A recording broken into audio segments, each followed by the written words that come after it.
Tila umani ng matinding batikos ang isang terminal complex ng Dahican, Mati City, na nagkakahalaga lang naman ng tumataginting na 6.9 million pesos, ngunit ang materyales nito ay bamboo o kawayan lamang. Naglabas ng karagdagang paglilinaw ang dating alkalde ng Mati City na si Michelle Nakpil Rabat kaugnay sa umiiral na kontrobersya sa Dahican Bamboo Terminal at iginiit na hindi pa tapos ang proyekto at hindi pa rin ganap na nababayaran ng pamahalaan ang pasilidad.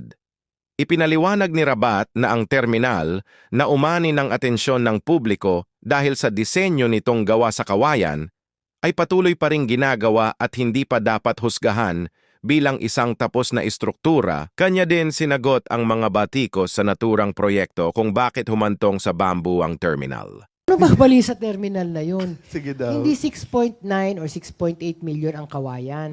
Part of the project yan. Okay. Una sa tanan, 500 square meter na loop na square meter ang area, gitambakan pa yan 2 meters ng lupa. So cost yun. Pangalawa, may tie beam sa baba para sa foundation para sigurado natin na lig-on. Okay. Tie beam, nakatago yan. Malalaki yung bakal mo dyan. Nakatago. Oo. Okay? Tapos poste. And then, ang mga bamboo na gipalit, hindi yan yung ordinaryong bamboo. Parehan eh. Dili. Uy, mahal yan. Yung mga bamboo na gipalit, yung giant bamboo. Yan ang ginapromote karon sa taas. Sa lahat. Okay. Yung giant bamboo na gipalit, treated yan, niluto ba sa chemical Oo. para hindi mabukbok Oo. pag-abot sa panahon. Okay. Para malaman nyo ang giant bamboo species, sa panahon ko 2012, bago ako na-unseat, tinanim ko na yan, nagsugod na ako magtanim yan dito sa Mati. Hindi personal, pero through government. Okay. So, meron tayong beneficiaries niyan. Mm. Pagkabalik ko noong 2019, inumpisa, binalikan ko yan kasi I believe that that is the next industry. Wala na tayong kahoy. Ayaw na natin magputol ng kahoy. Ang demand ngayon is for bamboo. Gumagawa ng furnitures para export. For export. Yes, yes, yes. So gumawa tayo ng panibagong industry which is the giant bamboo. So ang requirement ko dito sa winning contractor na kailangan bamboo ang gamitin. Why? Practical lang tayo, no? Daplin dagat. Malapit ka sa dagat. Hindi ka pwede bakal. Because Kakainin ng dagat yung bakal mo. mutaya siya. Mutaya, di ba? yeah, oo. Tanawa ang Don Enrique Lopez, yung kanilang covered Oo. court. Tanawa ang Kabuaya. Lahat ng mga covered court o multipurpose building na malapit sa dagat, Nag- eh, hindi ba mataya? Oh. So, every 2 years, kailangan ilisan mo, palitan mo, Oo, pati labi ang na- atop mo. Labi na og made of bakal siya. Yes, Mas Joey. dali. Mas Okay. dali. Okay. Hindi naman ito, kung questionin yung 6.8 million, nakadagan, hindi pa nga human yan, may banyo pa yan, na merong Pero yung accent din ng bakal. gitukuran nga yuta, ma'ams, Sa city government gipalit na yan. gihapon to sa No, city pero hindi government. gamit ang 6.8. Okay. Gipalit yan for purpose. Why? Bakit nag-terminal tayo dyan sa Dahican? Tourism area ang Dahican. So binigyan ko ng terminal kay para sa ating mga bao-bao from Lawigan to Dahican. Kaya naghanap sila ng livelihood. Hindi na sila pwede makipag-agawan pa ng mga pasahero sa poblasyon kay daghan na. So dapat dito, because alive ang ating, buhay na buhay ang turismo sa Dahican. Okay. So we promote that. May aesthetics yan. Og sala ko ba, kung ang DNA ko nakpil, may taste ako, Juvie. May taste ako. Yun ang architecture yan eh.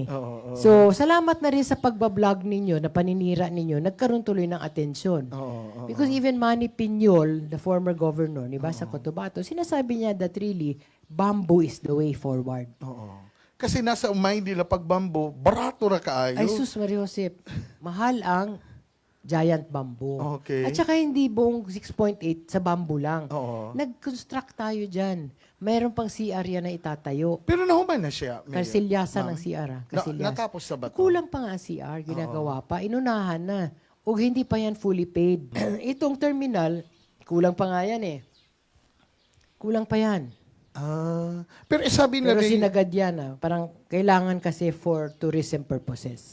okay. So, as you say na, parang, ano pa, wala pa siya na nahuman o na-impas. Kulang pa yan ang Ah. CR. Kasilyasan ba? Ginagawa pa. Okay. Nagsugod pa lang. Pero, kung dili nila sa admin karon mayor, kung dili nila tiwason. Part of the contract man yun. Okay. Mm. So buot Ang pasabot. akin lang, palagyan ng Imandayan accent yung mga poste Mm, para hindi makulayan ng ibang kulay. Okay. Buki man. So May turismo ang atin eh. oo. Tourism ang atin, so binibenta natin ang lugar natin, di ba? Oo. Oo. Are we selling our identity? Yeah, of course. Who are we? Matinyans, kinsata. Daghan tayong lumad dire. Pero ganahan ko atong salamat yung mga imong din. Ha?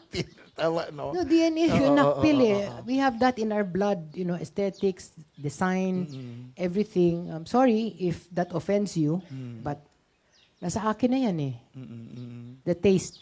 Okay. Parang yung pylon, Oo. yung welcome arc, makita mo the taste, di ba? So, isa na yan, gusto ko talaga i-promote ang bamboo. Kasi livelihood for the people na mga nakatanim na. Dako na, dama na tayong natanim dito sa Mati ng giant bamboo.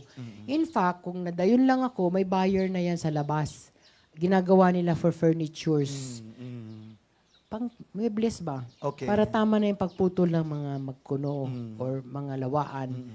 Enough. Kasi pinoprocess yan, tapos ini-export na yan. Okay. So once and for all, kining ilahang, kining gingon nga terminal bamboo ba? Walay nakapaldo ana. Wala. Kinsa. Wala. Binuhos lahat yan. Kasi nga, mababa eh.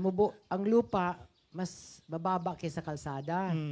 Common sense tells you na pagdating ng ulan, water seeks its level, bababa yan.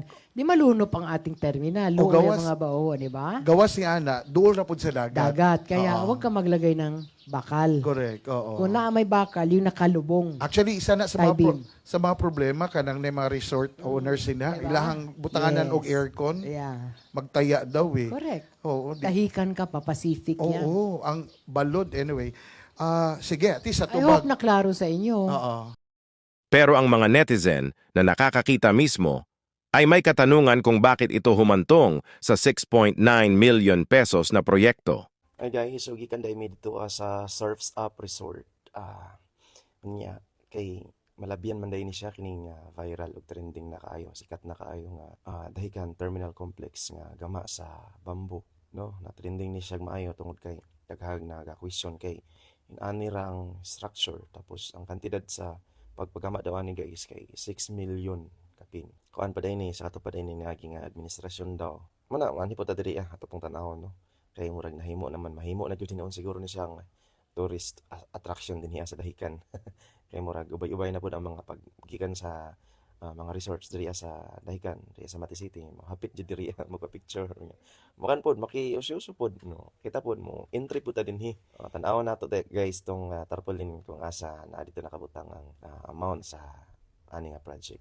Nya sa akong nabasa diri guys kay loan pag gyud siya sa land bank.